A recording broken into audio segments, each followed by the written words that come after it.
Well, here it is. Okay. Welcome to number 6. Party hell right inside these doors. Can you all handle it? I wonder. James Shea, S-H-E-A, like the ballpark they tore down. And then How old are you? how old do you think I am? I'm gonna guess 63. You were wrong. I'm 73. Okay. What? No, he's lying. That's not true. No, people usually guess low. People usually guess low. I'm 59. That's a, I am married, and my wife is in Kenosha, Wisconsin. My wife is just the prettiest little woman in the world, and she came up to me, she came up to us, and my future wife comes up and says, she's this little southern accent, you know, is this where we're supposed to be? And I'm like, yeah. I said, yeah, this is where you're supposed to be. This is exactly where you're supposed to be. I don't want you anywhere else. And then my partner was really digging her. The guy that I did the morning show with was really digging her and was saying, hey, hang out with us, stay with us, have breakfast with us. And so she did. And I thought she was like digging my partner. So I just sort of let my partner like do all the hitting on. If hitting on was going to be done, he was the one to do it. So he was like pulling her close, but she kind of would always sort of hang with me. And it was weird. I'm like, wait, look at him, look at me. I mean, why are you picking me? So she came to our show. She got on a plane. She barely knew me. She got on a plane, went to Harrisburg, saw the show, was blown away. I just made my intentions clear. I said, I really, really like you, and I want to, you know, be with you. And she said, yes, and the same. And bam, it was just instant. And that's just a great love story.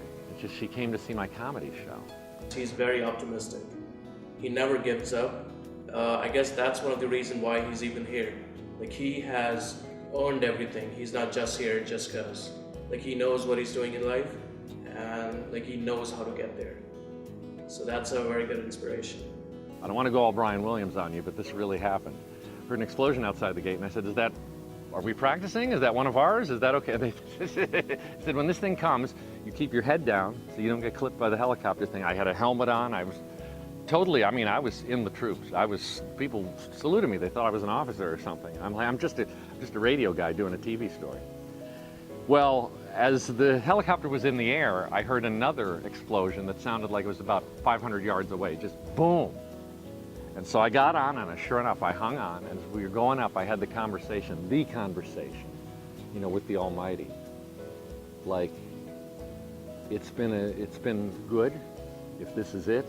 You know, I didn't know if we were under fire or they were trying to blow us up, or I didn't know. I'd never been in a war. I'd never been in a situation like that. But I said, it's been a good run, but I hope that it meant something, and I contemplated that. I contemplated what it all had meant. And then when I got to Balat, to the air base, it was about 3 o'clock in the afternoon, and I called to go on local Milwaukee TV, and they said, okay, Jim, I'm gonna put you on hold. You'll be on after the break. Now, where were you this morning? I said, where were you overnight? I said, this morning, because 6-hour difference. I said, I was in Baghdad. They said, did you know in Baghdad there were 2 separate suicide bombings overnight, and 2 of our guys died in one of them, and 2 of our guys died in another. It was 4 deaths overnight. Did you know that? I said, I didn't know it, but I heard it. I heard it happen, but I didn't know. And at that point, it hit me that the world lives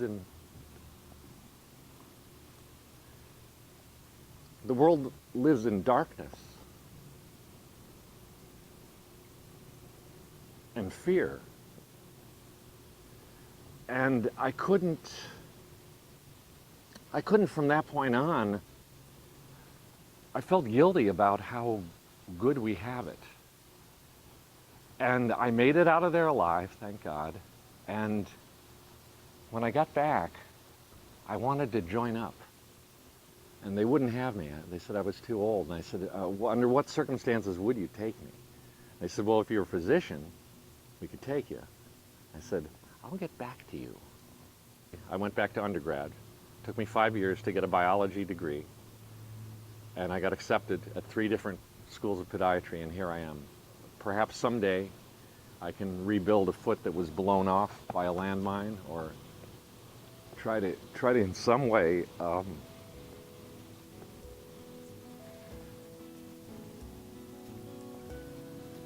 bring a little light to the world. I hope to have an independent practice. I want to work out of my house, and I want to make it so that I'm not even super about money. You know, money never was a huge concern for me. Maybe maybe it should have been, but I wanted my ideal thing, and I don't know if this is going to jive with the real world, but my ideal thing would be to have the practice just take people in, and well, if you can pay, you can pay, but if you can't, you can't. And if you need foot care, by God, you need foot care. And I've been there, and I've had no money, and of course, I'll help you. That's how I see it. That's how I want it to be. My passion is just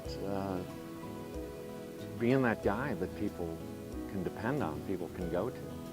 Like, he's the kind of person you can always look up to, always ask questions, always study together, and always like go out with him, have a fun time with him, go out to lunch, dinner, or like whatever the social events that our class is planning. He's always down to go. He's never like, oh no, I'm not gonna go, I'm just gonna sleep. He's always optimistic. He's always eager to learn new things. So I guess he is the perfect example of age is just a number. I'm living it now. I got another shot at it. I have friends that I know I'm going to be friends with for life. And we have a good time, and we work hard, but we have a good time too. I lived a lot of life. I've had a good run.